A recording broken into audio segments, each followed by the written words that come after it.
Kung meron mang magpapakalat ng fake news sa Pilipinas, walang iba yan kung hindi ang mga politiko sa Pilipinas. Unahin na natin ang ating Pangulong si Marcos, na kung saan sinabi niya na walang baril na pumasok sa KOJC Siege.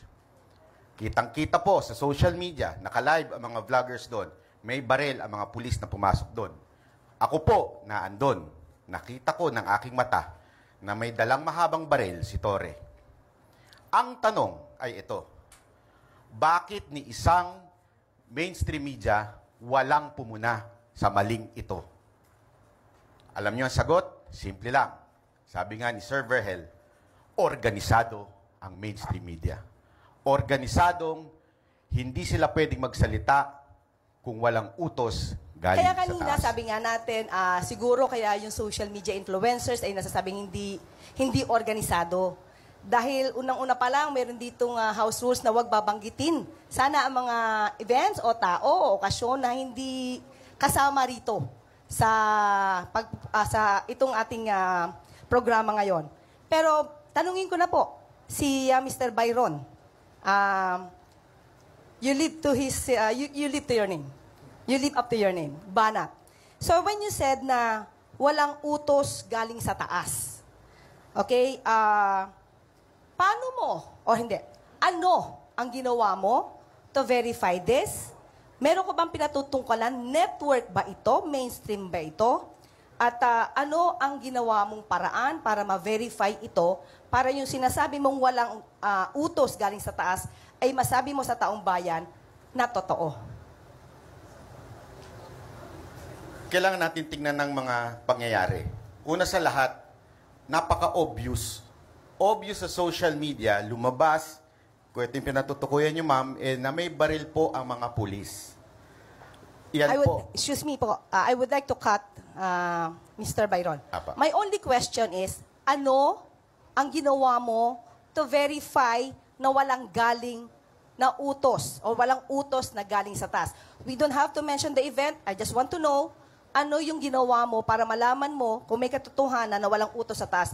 Did you ever communicate with the owners or kung sino man yung taas na sinasabi mo? Ma'am, pinapaliwanan ko nga po, bago po ako naputol, pinapaliwanan ko na mga yung circumstances, sa tingin ko, opinion ko, ay organisadong hindi po pinalabas sa mainstream media yung reaksyon na sandali, may mali ata doon sa sinabi ng ating Pangulo. So it's only your opinion. So you do not have any proof to prove na walang utos galing sa taas kasi yun yung sinabi mo and you're making it factual. So as of the moment, it's just your opinion, correct? Ma'am, wala po ako sinabi na factual. Paulit-ulit ko po sinasabi na it is my opinion. No, kanina po sinabi niyo po kanina na meron kayong nakausap at sinabi na hindi yan na ilabas dahil ang sabi, walang utos galing sa taas. So is that your opinion? Ma'am, wala po ako sinabing may nakausap ako. Oh, so in other words, is that your opinion? Yes, ma'am. It's So my opinion. this is not factual? Yes, So ma'am. you cannot prove itong statement mo na walang utos galing sa taas? Yes, ma'am. Ang sinasabi ko nga po ay paulit-ulit, kanina pa po, ay opinion po lamang ito. Kahit po ako nagbablog po, laging nagre-react lamang po ako sa balita ng mainstream at sinasabi ko pong ito ay aking opinion. Sa periodismo, hindi po pwedeng sabihing opinion lamang. Maraming magagalit na mga editorial writer at saka mga kolumnista kasi ang opinion ay batay po sa empirical na datos. Hindi papasa sa thesis defense ang estudyante na magsasabi na ito ay opinion ko lamang, galangin po ninyo yung opinion ko. Maling-mali po na ang datos ay isasantabi para lang maglahad ng opinion para makapag-chase ng clout at makapag-chase ng viewers. Salamat! Pero ang tanong ko po, ibig po bang sabihin nun, bawal na magbigay ng opinion sa social media? Hindi bawal pero mali. Mali ang magbigay ng opinion? Kung hindi batay sa datos. Ganon kasimple. Mali. Ganon siya kamali. Kasi maraming malalasong isipan kapag ang opinion ay hindi batay sa katotohanan. Hindi bawal, mali. Tuloy ko lang sa opinion po. Kasi lagi po nating mukhang nagkakalabo tayo sa issue ng ang dapat ba ang social media ay maghatid ng news o opinion? Paulit-ulit naman po sinasabi na ang social media ay isa lamang pong opinion. Na, tulad ng sinabi ni Sir, mali daw. Hindi po mali ang opinion. Bakit? Kung halimbawa, sabihin ko na mas masarap ang pakwan kesa sa saging, opinion ko ito. Hindi mo pwedeng sabihin mali. Kung mas masarap sa kanya ang saging, hindi ko pwedeng sabihin sa kanya, mali yan. Kasi nga, opinion po yun. Sa social media, ganun din po. Meron lamang po kaming opinion at reaksyon sa mga nangyayaring news. At mula naman kay Associate Professor Danilo Arao. Team kasinungalingan o team katotohanan? Siyempre, katotohanan. May malinaw na pinapanigan ang periodismo at iba pang alagad ng media. Patuloy tayong magmulat, maglingkod at makibaka para makamtan ang ninanais nating makabuluhang pagbabago.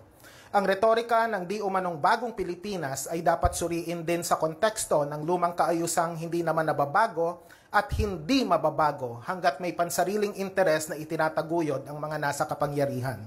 Periodista man o hindi, huwag tayong maging kasabwat ng mga nagnanais ng kasamaan at kadiliman. Huwag magsinungaling. Huwag abusuhin ang kapangyarihan ng media sa paghuhubog ng opinyong pampubliko. Ngayong halalan, ang makabuluhang boto ay hindi para sa mga sinungaling at magnanakaw, kundi para sa mga nagtataguyod ng katotohanan at katarungan. Kontradayang gabi sa ating lahat, maliban sa fake news peddlers at mga mandaraya. Salamat po. Maraming salamat, Ginoong Arao. Pakinggan naman natin si Banat Bay. Ang nakakapagtaka lang dun sa buong topic kanina, ang dami nilang sinabi patungkol kay Lee Kuan Yew. Pero yung mismong sinabi ni Lee Kuan Yew ay hindi sila nagbigay ng argumento. So yun ang hindi ko maintindihan hanggang sa na-realize ko na ganun po talaga pala ang personality nila. Bakit? Kasi nilalahat po nila ang vloggers at influencer na tila mga hindi profesional o di kaya lagi nagpapakalat ng fake news. Ulitin ko, wag po natin i-generalize ito. Dahil meron namang vloggers na matino, meron din namang mainstream media na nagpapakalat din ng fake news. So, sana po wag natin i-generalize ang salitang fake news o yung salitang bayaran. Salamat po.